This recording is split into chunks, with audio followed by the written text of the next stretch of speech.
Dios le bendiga, amados. En el día de hoy hemos tenido problemas con la internet. Se me ha caído la internet, así que le pido excusas a los hermanos y las hermanas por el problema que hemos tenido. Ya varias veces esta tarde se ha caído la internet. Esto no estaba pasando, pero bueno, así son los asuntos que competen a el problema este que tenemos nosotros. Bueno, volviendo a retomar 2 de Pedro, capítulo 1, verso 21, porque nunca la profecía fue traída por voluntad humana, sino que los santos hombres de Dios hablaron siendo inspirados por el Espíritu Santo. Es interesante que el texto no es un texto apologético, no tiene la intención de explicar, de ser una apología, una defensa de la inspiración de la palabra de Dios. Más bien el texto lo que está diciendo simplemente es que lo que se creía en el tiempo tanto de Pedro, antes y después, de que los hombres habían sido inspirados por el Espíritu Santo, habían sido llenos del Espíritu Santo y por ende hablaban inspirados por el Espíritu Santo la palabra del Señor. El Espíritu Santo los tomaba como el soplo de Dios, que siempre lo vamos a ver en el Antiguo Testamento, y de esa manera es que la Biblia comienza a hablar exactamente de cómo era que esos hombres estaban siendo inspirados por el Espíritu Santo. Así que de esa manera era que hablaban. Entonces, habíamos estado hablando también acerca de cómo la apocalíptica judía estaba trabajando durante ese tiempo. Así que para que quede plasmado nuevamente, les quiero contar nuevamente que el asunto de la venida del Espíritu Santo que estaba ya hablada, escrita tanto en la apocalíptica judía como también en el libro de Zacarías. Joel hablaba acerca de la venida del Espíritu Santo de una manera diferente. También Ezequiel capítulo 37, 38 también hablaba de la venida del Espíritu Santo de otra forma diferente. Habían diferentes profetas que ya estaban hablando acerca de la venida del Espíritu Santo. Desde el punto de vista, tenemos que entenderlo, desde el punto de vista de la nueva era. Recuerda que desde el principio estábamos hablando la era presente y la era venidera. La era presente era aquella era donde Satanás reinaba, donde reinaban las enfermedades y reinaba también toda posesión demoníaca. La nueva era es la era que comienza el reino de Dios, comienza la venida de Jesucristo, la prédica del evangelio del reino, y de ahí en adelante comienza esa nueva era y va exactamente a comenzar bajo la premisa del Espíritu Santo de Dios. Eso es lo importante que tenemos que entender dentro de esta enseñanza de la palabra del Señor, para que podamos estar en contexto de lo que la Biblia nos está hablando. Entonces, habíamos hablado que dentro de este versículo de la palabra del Señor, capítulo 2 de Pedro 1:21, no es un texto apologético, no trata de defender la inspiración de la palabra del Señor, sino que es un texto descriptivo. Lo que hace es describir que esto es lo que se creía, que los santos hombres de Dios estaban siendo inspirados por el Espíritu Santo y así hablaron la palabra del Señor. Así que vamos ahora a hablar de ese espíritu extinguido que comienza a aparecer. Ya le dije que en esos lapsos desde el último profeta del Antiguo Testamento que habló inspirado por el Espíritu Santo, hasta la venida de Juan el Bautista y Jesús, que casi fue simultánea, es que se va a dar exactamente, vuelve de nuevo a hablar la Biblia de la presencia del Espíritu Santo. Así se va a profetizar, así se va a dar toda esa, bueno, cuando uno lee, por ejemplo, el libro de San Lucas comienza hablando en el capítulo 1 de esos momentos históricos donde Zacarías fue al templo que le tocaba por suerte, como lo había puesto David, y por suerte llegó al templo, le apareció un ángel del Señor diciéndole que su esposa iba a tener un hijo y que iba a ser lleno del Espíritu Santo. Y de ahí en adelante luego aparece otro ángel del Señor hablándole a María, diciéndole que bendita tú entre todas las mujeres, Dios te ha escogido, te ha elegido para que tengas el ministerio de ser madre, la madre de Dios. Entonces, la verdad que tenemos en esto es que comienza a resurgir en la Biblia, y eso es algo que los escritores de los sinópticos comienzan a explicar, cómo el Espíritu Santo extinguido comienza a regresar. La palabra extinguido es una palabra teológica que han usado los teólogos para hablar de ese tiempo donde no había Espíritu Santo. Es decir, no había Espíritu de Dios manifestado en medio de los profetas, en medio del pueblo, y lo que se hacía era tomar exactamente la apocalíptica, los libros pseudoepígrafes, para poder expresar aquella esperanza que tenía el pueblo de Israel. Y no estaban lejos de la verdad. Reconocemos que la apocalíptica judía, que es pseudoepígrafe, no es inspirada por el Espíritu Santo, pero se usa dentro de la academia para poder entender la mentalidad, cómo había cambiado la mentalidad del pueblo judío desde aquella esperanza que se tenía en el David que Dios había escogido, que iba a volver otro nuevo David a Israel y que iba a reinar. Pues ahora esta apocalíptica va a cambiar, porque la esperanza ahora no es escoger meramente a este David que va a venir ahora, ¿cómo se llama?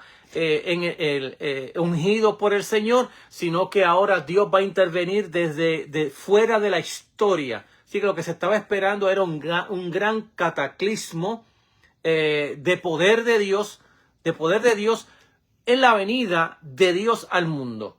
Es interesante uno mirar, estar dentro de ese contexto bíblico, porque ese contexto bíblico me va a ayudar a mí a entender la esperanza que tenía el pueblo de Israel en el momento que Jesús llega.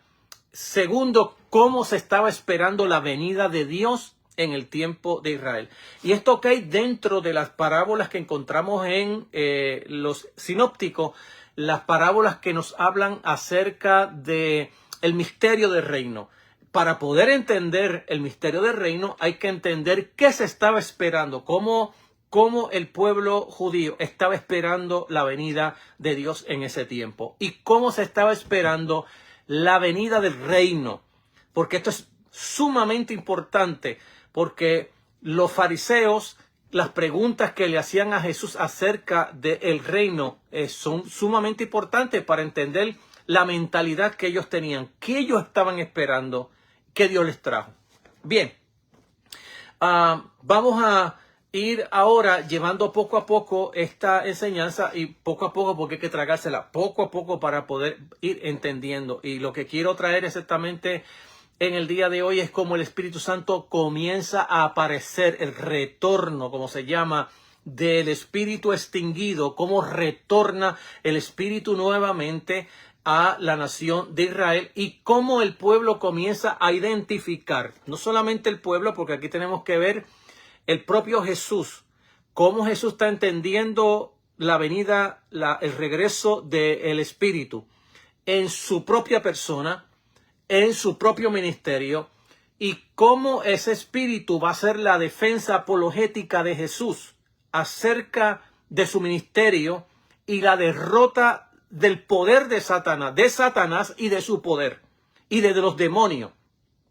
Así que esto hay que entenderlo para poder entender el tema del reino, cómo Dios está operando en el mundo ahora bajo la soberana poder de Dios y gracia de Dios para con los hombres. Entonces, los elementos ordinarios que reflejan el regreso del Espíritu a la nación de Israel, lo veremos primero en el ministerio especialmente de Juan el Bautista, que es el primero que la Biblia va a mencionar que desde niño estaba lleno del Espíritu Santo.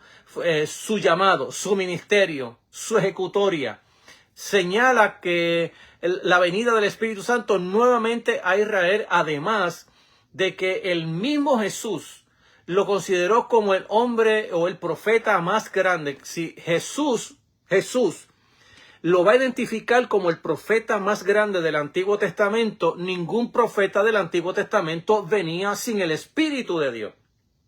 Por lo tanto, una de las aseveraciones que están entre líneas, ¿no?, del texto es que el propio Jesús lo identifica como el profeta más grande del Antiguo Testamento.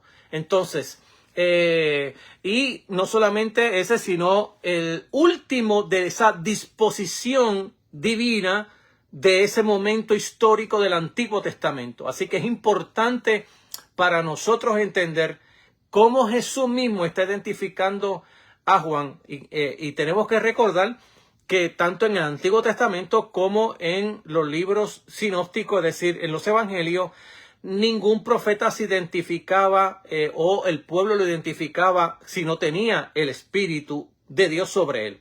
Por lo tanto, algo que la Biblia va a mencionar era que todo el pueblo de Israel había reconocido al Bautista como profeta de Dios.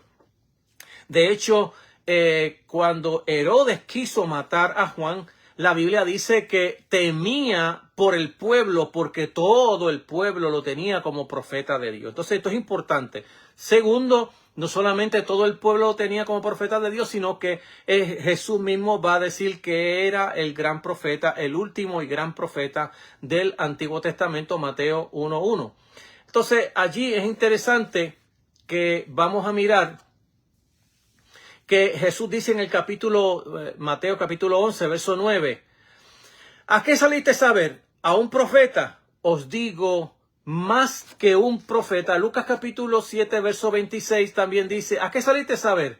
¿A un profeta? Sí, os digo, más que un profeta. Y a Jesús va a marcar al Bautista como el más grande de todos los profetas del Antiguo Testamento. Todos los profetas del Antiguo profetizaron acerca de la venida de Jesús. El Bautista fue el único profeta que lo señaló con su dedo diciendo, he aquí el hombre que Dios ha escogido, he aquí el Cordero de Dios, he aquí el hombre que Dios ha escogido para comenzar lo que es el asunto del reino. Así que por consiguiente, lo observamos en todos los actos de Jesús, desde su nacimiento, su obra por el Espíritu, en el caso de Jesús, que vino el Espíritu Santo sobre él, hablándonos acerca de la venida de Jesús, es decir, cuando el Verbo se hace carne, ese proceso de la encarnación, que también se le llama la divina concepción de Jesús, estaba presente el Espíritu Santo en él. De Mateo, de Juan hacia acá, es la primera vez que la Biblia habla tan abiertamente acerca del Espíritu Santo. Luego habla de Jesús en el descenso, en el bautismo del Espíritu Santo sobre Jesús, donde marca la dramática operación en la vida de Jesús. En ese descenso del Espíritu Santo va a marcar a Jesús, primeramente la conciencia de Jesús de que Él es el hombre que Dios ha señalado para inaugurar el reino de Dios. Que su ministerio va a ser el ministerio de cumplir con la voluntad de Dios como el Hijo de Dios. Por eso es que le llama este mismo en el cual yo tengo contentamiento. Y que por otro lado el Espíritu Santo va a iluminar la vida de Jesús de tal manera que tenga conciencia a sí mismo de su ministerio, de su obra y de que el reino no vendría sin la crucifixión. Entonces es importante que Jesús va tomando conciencia. Esto es una de las ¿cómo se llama?, de los debates teológicos que hay dentro de todos los libros de teología acerca de cómo Jesús toma conciencia de quién es Él, ¿verdad?, como el Hijo de Dios, y qué conciencia toma Él acerca de su ministerio. Y desde el bautismo en agua de Jesús, que el Espíritu Santo viene sobre él en forma de paloma, desciende sobre él o reposa sobre él, porque esto es importante saberlo, porque en ningún lugar en el Antiguo Testamento vamos a encontrar que el Espíritu Santo reposa sobre alguien. Así que hay aquí dentro de esta nueva disposición de Dios es que ahora el Espíritu Santo va a posar sobre la vida de Jesús, que nunca lo hizo desde que lo encontramos al Espíritu de Dios volando como una paloma en la creación, el capítulo 1 del libro de Génesis, hasta ahora en la venida de Jesús, que ahora vuelve el Espíritu Santo no solamente a volotear como lo hizo allá en el libro de Génesis capítulo 1, sino que ahora va a descender sobre la vida de Jesús. Entonces esto es importante conocerlo.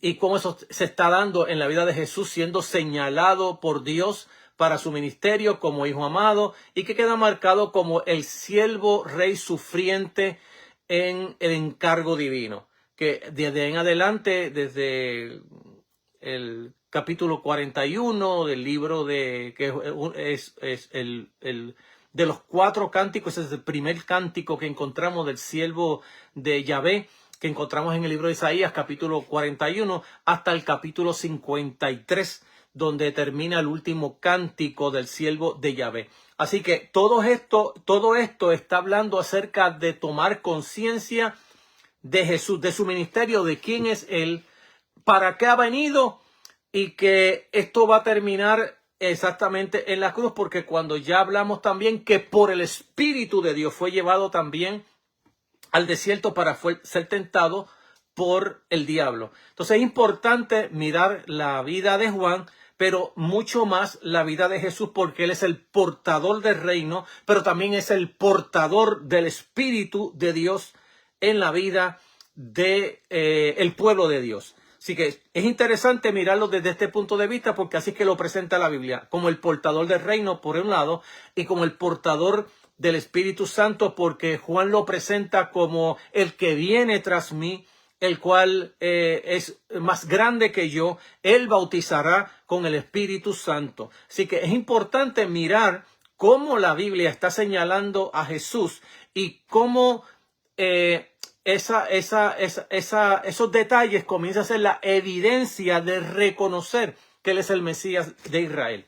Entonces esto es importante para conocer tanto quién es Jesús, de qué se trata Él, para qué vino. Entonces, por otro lado, debemos observar las evidencias de las fuentes internas que nos trae el texto sagrado. Por el primer lugar, lo vemos a Jesús como un profeta carismático. Aunque la palabra profeta o el ministerio de profeta no recoge lo que es en sí Jesús. Bueno, aunque no lo recoge, es cierto por un lado, pero por otro lado, Jesús mismo se autoproclama como profeta y también el pueblo lo reclama como profeta. Los fariseos van a tildarlo como profeta, pero entre paréntesis.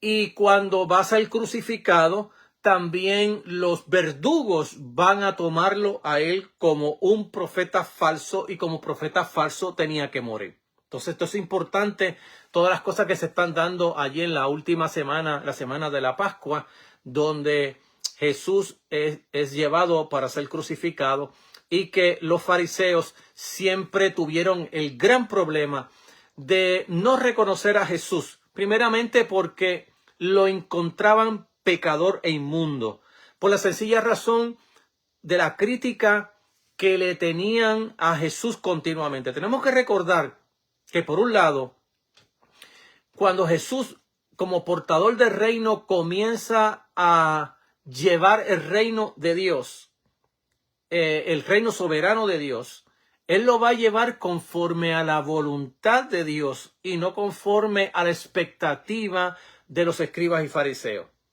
Por lo tanto, cuando los escribas y fariseos entienden que lo que Jesús hace es comer y beber con los pecadores, comienzan a señalarlo a él mismo como un pecador más, como una persona que no era digna de confianza, porque estaba manchándose, por así decirlo, con los pecadores. Por lo tanto, ellos, aunque ven las obras de Cristo, las obras de Cristo no le machean a ellos, no le cuadran, por así decirlo, en la persona de Jesús. Es decir, que aunque por un lado están viendo que esto solamente lo puede hacer Dios, pero por otro lado, este hombre, un comilón, un bebedor y un pecador, porque está mezclándose con las prostitutas, con los pobres, con las personas desgraciadas del mundo, con las personas enfermas del mundo, come, bebe con ellos, los toca a los leprosos, y todo esto le despierta a ellos esa ira acerca de no reconocer a Jesús como profeta. Aunque en la Biblia, claro está, para ser profeta tiene que tener el Espíritu de Dios. Es uno de los requisitos primordiales dentro del Antiguo Testamento. Y tenemos que recordar que Jesús está viviendo en el Antiguo Testamento. Y que los evangelios, aunque se escriben 30 años después de la vida de Jesús, están recogiendo la vida de Jesús dentro del Antiguo Testamento que él vivió. Entonces, mirando cómo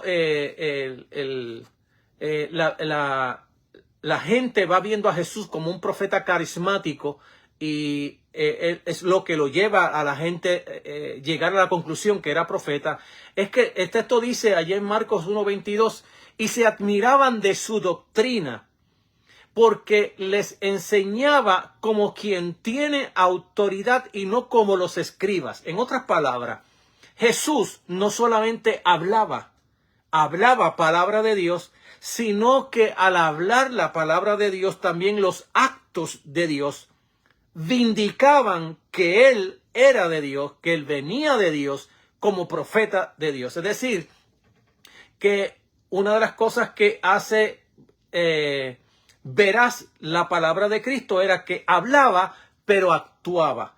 Y esa actuación lo que hacía era vindicar que venía de parte de Dios. El juicio unánime sobre él es que es un profeta. Así era que se entendía dentro del pueblo. Este eco está resonando sin cesar entre el pueblo. Marcos capítulo 6, verso 15, Marcos 8, verso 28, Mateo 21, 11, Lucas 7, 16, Juan capítulo 4, verso 19, Juan capítulo 6, verso 14, Juan capítulo 7, verso 39, Juan capítulo 9, verso 17. Todos estos versos lo que está es recogiendo lo que se entendía, cómo entendía el pueblo esa persona llamada Jesús de Nazaret. Vuelvo a repetir, el oficio de profeta no hacía a Jesús completo, por así decirlo, en lo que Dios lo había llamado, pero también era profeta. Y tenemos que recordar también que así lo va a entender Pedro en el capítulo 2 del libro de los Hechos. Dice que la profecía que se hablaba acerca en el capítulo 18 del libro de Deuteronomio, en la conclusión que Pedro hace en la prédica en el portal, cuando él está predicando, cuando se sana el paralítico de la Hermosa, él está diciendo que Dios había dicho que profeta como yo os levantará el Señor, y el que no escuche a esos profetas será borrado del libro de la vida. Es decir, que Jesús era profeta, pero era más que profeta por el hecho de que él era el Mesías de Israel, el Salvador, él era el Hijo de Dios, y él era el portador del reino, y él era el portador del Espíritu de Dios. Entonces, aunque el oficio no lo va a definir completamente como es, sí él era profeta de Dios. También se escuchaba en el círculo también de los fariseos, de manera escéptica, de que Jesús era también profeta, y también los verdugos, cuando Jesús es crucificado, lo van a entender así, cuando la Biblia allá en Lucas capítulo 22 del 63 al 65 dice: y los hombres que custodiaban a Jesús se burlaban de él y le golpeaban y le decían: profetiza, ¿quién fue el que te dio? ¿No? Lo tomaban como hacemos nosotros en nuestro país, en Puerto Rico, como le tapaban los ojos y le daban vuelta con los ojos tapados, como decíamos en Puerto Rico, la gallinita ciega, y ahora le golpeaban y decían: ¿quién fue el que te golpeó? Profetiza. Entonces tenemos que recordar que como los los líderes religiosos no entendieron a Jesús como profeta. Él debía de morir porque él estaba desviando a Israel. Habían dos clases de profetas en el Antiguo Testamento. Uno de ellos no le daban muerte, pero a otros sí le daban muerte. Es decir, aquel profeta que profetizaba tonterías y boberías, no le daban. Lo que hacían era que lo ignoraban, ¿no? Pero había otro profeta que era el que tenía la intención de desviar a Israel del Dios verdadero. Entonces, Jesús, al hacerse igual a Dios, al decir que él era como el Padre, todo esto hace entender a los fariseos que él estaba desviando a Israel de el verdadero Dios de Israel y lo estaba llevando a la idolatría. Es por ende que como profeta tenía que morir. Aunque Jesús más tarde lo van a crucificar por blasfemia, por falso profeta, no lo crucifican por ninguna de las dos, sino que lo crucifican por traición al Estado. De ahí que Poncio Pilato va a escribir en el tope de la cruz diciendo que este es el rey de Israel. Y lo hace en 3 idiomas para decirle a Israel que ellos estaban crucificando a su rey. Bien, vamos a estar mirando, Jesús mismo no rechazó el dictamen de que él era profeta, aunque este calificativo, como ya he explicado, no describía perfectamente la misión de Jesús. Sin embargo, él mismo se consideró a sí mismo como profeta. Por ejemplo, vamos a mirar allí en el capítulo 23, del 31 al 39 del libro de Mateo, en Marcos capítulo 6, 4, Lucas 4, 24, es decir, que tantos versículos que hay para nosotros, por ejemplo, en Lucas 4, 24 dice, y añadió, de cierto os digo, que ningún profeta es acepto en su propia tierra. Esto lo hace Jesús una vez que él cita a Isaías capítulo 61, 1, donde él habla del Espíritu de Dios que está sobre él. Y la misión con cual él va a llevarla y también a la audiencia a la cual él va a llevar esa palabra, que era a los pobres. Entonces, cuando Jesús dice eso, también dice que ningún profeta, y él se autoproclama a sí mismo como profeta.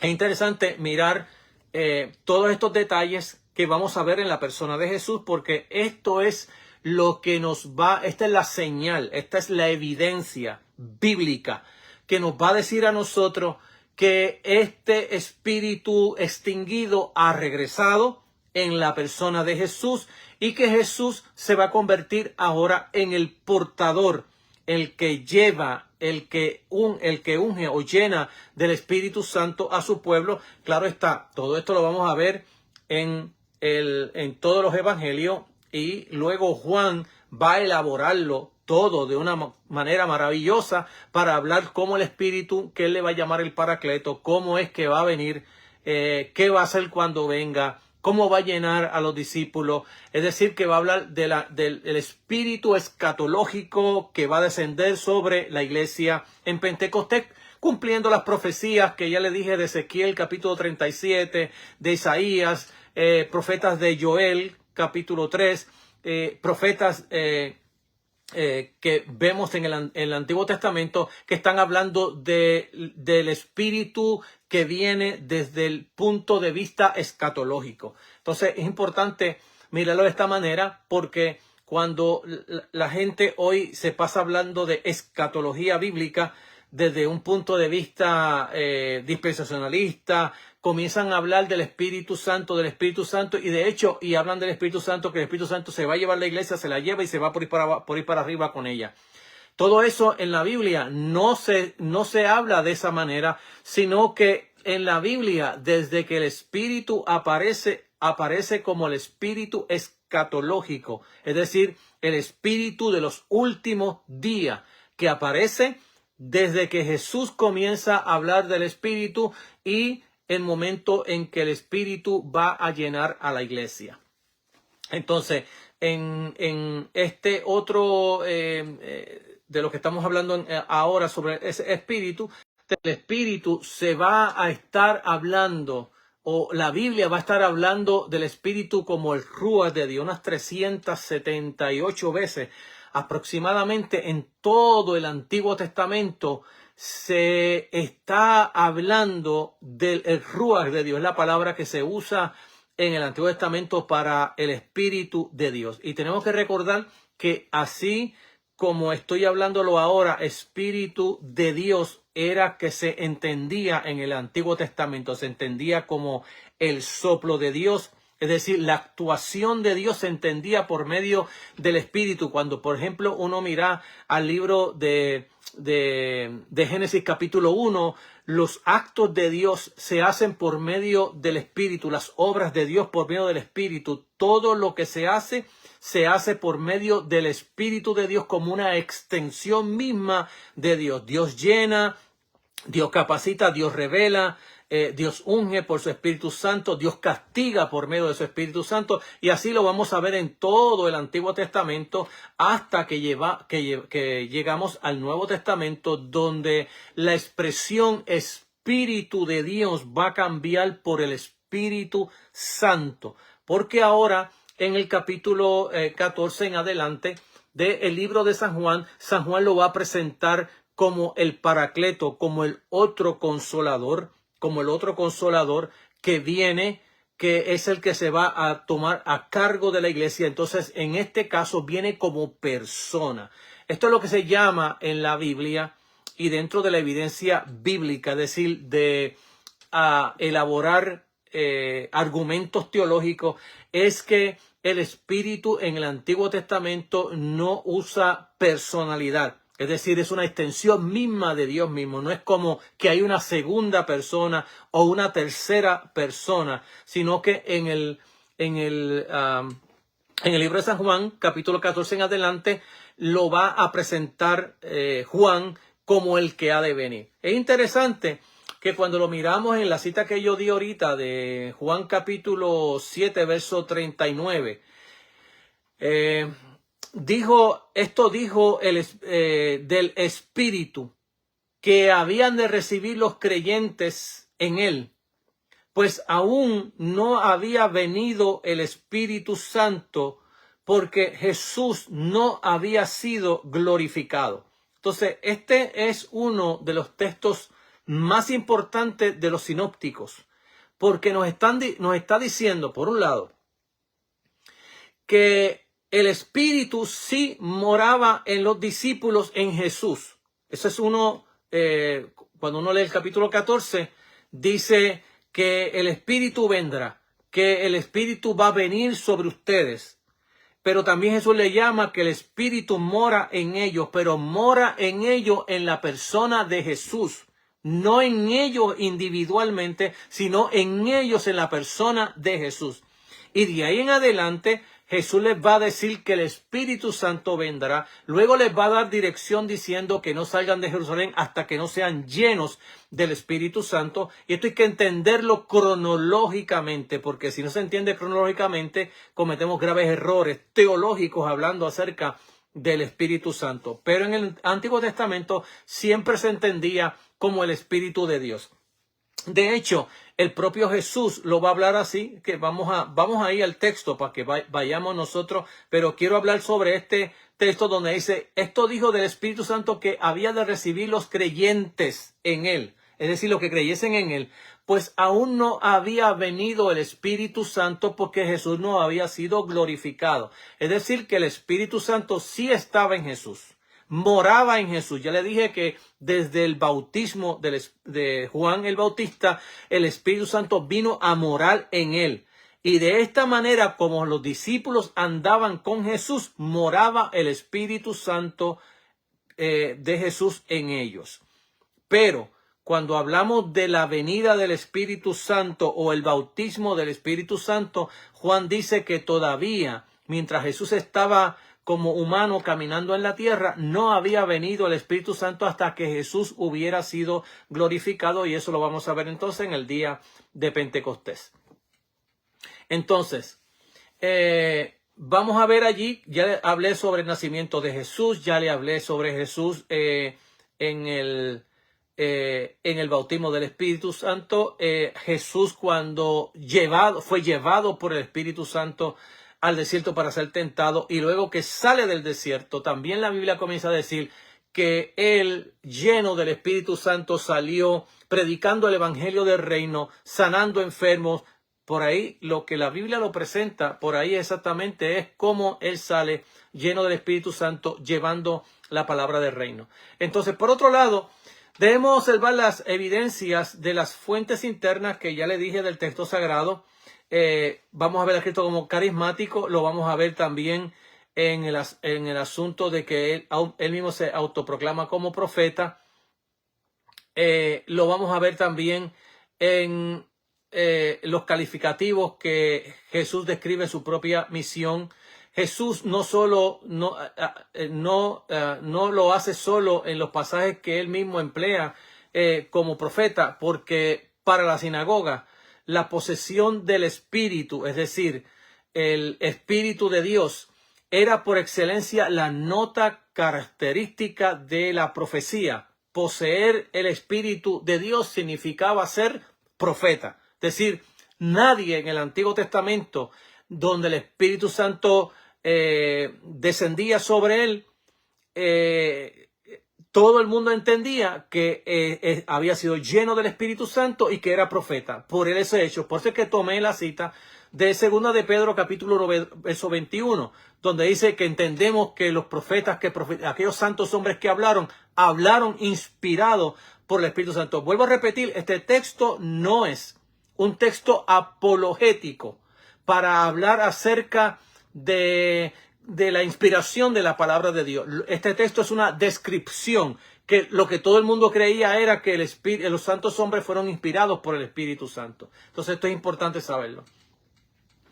Ok, entonces, en realidad Jesús afirmó expresamente en repetidas ocasiones que poseía el Espíritu de Dios, como puede verse ya en las primeras 13 frases de Marcos que comienzan con amén. De cierto os digo que todos los pecados serán perdonados a los hijos de los hombres, mas las blasfemias cualquiera que sean. Es decir, que Jesús usa amén, amén, amén en estos versículos para expresar cómo los pecados que la gente comete contra el Hijo de Dios serán perdonados, las que sean, cualquiera, excepto la blasfemia contra el Espíritu de Dios. Según Mateo capítulo 12, verso 28, este es uno de los textos importantísimos dentro, aunque vamos a ir a estos textos nuevamente a dialogar sobre ellos más tarde, porque estos textos que estamos tocando, ya le he dicho que desde el principio que he comenzado con estas enseñanzas, habíamos tomado a Marcos capítulo 1, 14 y 15 para hablar que Jesús, cuando supo que Juan el Bautista había sido llevado preso, salió predicando que la buena noticia, ¿verdad? Y lo primero que dijo fue: el tiempo se ha cumplido, el reino de Dios se ha acercado, arrepentíos y creed en el evangelio. Ya habíamos dicho que tenemos que volver a ese versículo porque ese versículo es el versículo clave de todo el estudio del reino, porque nos va a llevar parte por parte a hablarnos cómo esto se está dando. Por otro lado, estos versículos que le estoy dando, también tenemos que volver a ellos para explicar cómo el reino de Dios se está dando. Pero algo quiero hablarle sobre ello, es que allí en el capítulo 12, verso 28 de Mateo, es el texto cuando los fariseos determinan que las obras de Cristo son demoníacas. Determinan que Él está echando fuera demonios por Belcebú, príncipe de los demonios. Así que Jesús va a decirle que ellos están haciendo un juicio sumamente equivocado. Por un lado, la tesis que hace Jesús, la defensa que hace Jesús para decirle que ellos están equivocados, es que es absurdo que Satanás, que su reino esté peleando ellos mismos, entre Satanás y sus demonios. Es imposible, porque si un reino lucha contra sí mismo, no permanece. Ahora, pero si yo por el dedo de Dios echo fuera a los demonios, ciertamente el reino de Dios ha llegado. Por eso es que cuando comencé a hablarle en esta tarde acerca de cómo se está dando, cómo el espíritu extinguido ha regresado, le dije que esto es sumamente importantísimo para entender el reino de Dios. Allí en el verso 28 del capítulo 12 de Mateo, él está diciendo, pero si yo por el Espíritu de Dios echo fuera los demonios, ciertamente ha llegado a vosotros el reino de Dios. En otras palabras, que Jesús está viendo que en la operación milagrosa del Espíritu Santo a través y por él y a través de él, lo que está haciendo, los actos que está haciendo de echar fuera demonios, sanar enfermos, resucitar muertos, es una evidencia que el reino de Dios ya ha llegado con la persona de Jesús.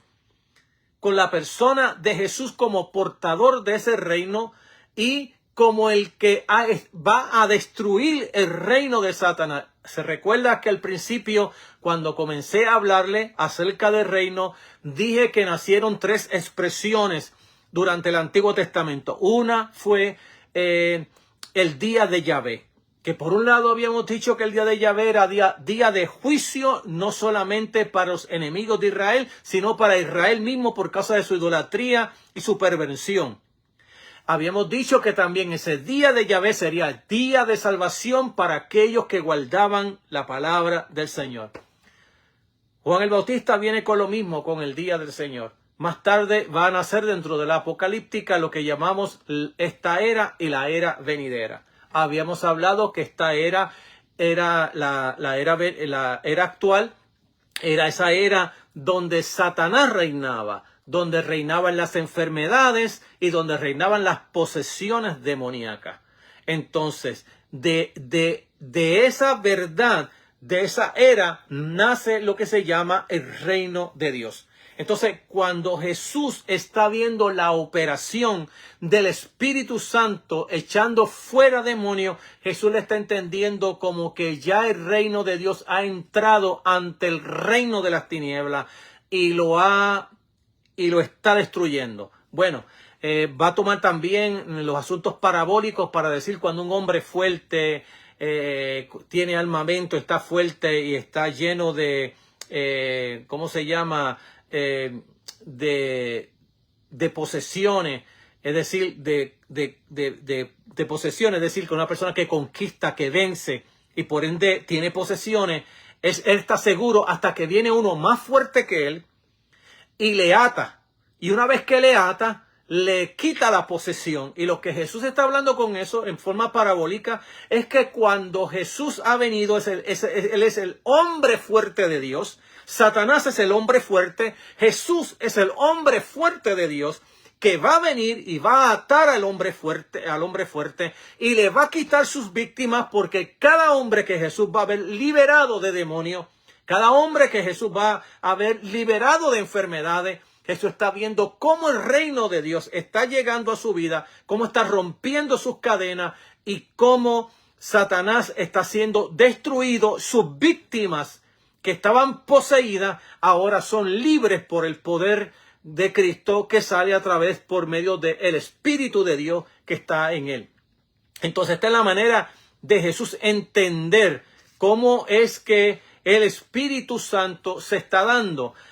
Marcos lo va a usar desde otro punto de vista, también señalándolo, pero lo está haciendo en la misma manera. Cuando Lucas capítulo 11, verso 20 dice, mas si por el dedo de Dios echo fuera a los demonios, ciertamente el reino de Dios ha llegado a vosotros. Fíjense que en las Sagradas Escrituras, estoy hablando en todo el Nuevo Testamento, incluyendo, claro está, los sinópticos, en este caso, el Espíritu de Dios ha llevado a Jesús a hacer todas estas obras, nunca se entiende el Espíritu de Dios como una competencia en la iglesia, como que aquel echa fuera demonios, aquel tiene poder y yo no tengo poder. Eso es completamente antibíblico. Primeramente porque lo que la Biblia señala acerca del Espíritu de Dios, lo está señalando desde el punto de vista de cómo el reino de Dios está siendo llevado por medio de Cristo y luego por medio de la iglesia, porque la iglesia no es portadora del reino, pero ella trabaja para el reino. El portador del reino es Jesús, es el que trae el reino, y Él es el que lo traerá cuando el reino escatológico, cuando Él aparezca. Ahora, nosotros, la iglesia, trabajamos dentro de ese reino. Somos custodios de ese reino. Trabajamos para Él, ministramos en Él, a favor de las almas perdidas. Y no solamente predicamos del reino, sino que dentro de esa prédica también nosotros tenemos esa praxis del reino de Dios. Es decir, cómo la iglesia trabaja por la justicia social, cómo la iglesia señala los hombres y mujeres, líderes políticos, opresores del pueblo de Dios, pero no solamente del pueblo de Dios, de toda la nación. Por lo tanto, la iglesia se convierte en profetas de Dios, porque eso es lo que está profetizado. Todo el pueblo de Dios será profeta. Recuérdese cuando Josué, lleno de envidia porque Moisés le comunicó de su espíritu, cuando él dice, Señor, estoy hastiado, estoy trabajando solo. El Señor, Yahvé le dice a Moisés, mira, toma del propio espíritu que te doy y dale al pueblo del espíritu. Y cogió 70 hombres, líderes de Israel, de los patriarcas, y oró por ellos, y había uno que por allá estaba en el campo, que no había llegado, y la oración de Moisés llegó allá donde estaba él, y allá estaba profetizando, y Josué viene corriendo para acá diciendo a Samuel, mira que hay hombres profetizando por ahí, y le dice, mira, ojalá todo el pueblo de Israel fuese profeta. Pues esa esperanza que tenía Moisés se va a cumplir ahora en el Nuevo Testamento, cuando la Biblia habla que todo el pueblo de Dios es profeta, tocante a lo que habla la Biblia en el libro de Joel y así también en el Nuevo Testamento. Cuando yo estoy diciendo que todo hombre es profeta, no estoy hablando que todo el mundo va a estar brincando y saltando hablando profecía. Lo que estoy hablando es que todo el mundo, todo cristiano debe ejercer el ministerio profético cuando vemos la injusticia, la maldad que se hace entre los hombres. Y para eso, el ser humano, el cristiano, el verdadero hombre de Dios, la verdadera hombre, no tiene que ser ministro, no tiene que ser un pastor, no tiene que ser un líder conciliar. Cualquier hombre de Dios, lleno del Espíritu Santo, debe de señalar la injusticia, no se debe de casar con partidos políticos, se tiene que casar con el Señor porque es el único Rey y Señor de su vida.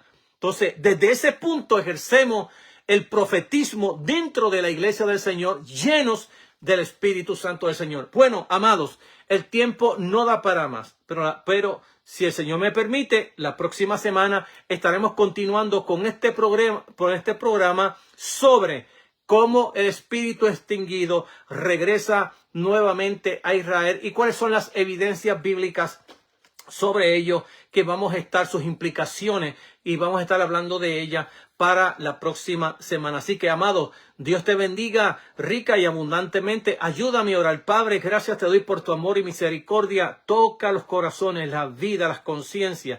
Permite, Señor, que por medio de tu palabra vidas vengan a los pies de Jesucristo. Tu Espíritu Santo esté trabajando con ellos, convenciéndolos de pecado, de justicia y de juicio. Sana a los enfermos y bendice a todos. En el nombre de Jesús. Bien, amados, siempre te enseñamos la palabra del Señor de forma contemporánea y contextual y diciéndote siempre que Dios te bendiga 1000 veces más que a mí. Nos vemos para la próxima semana.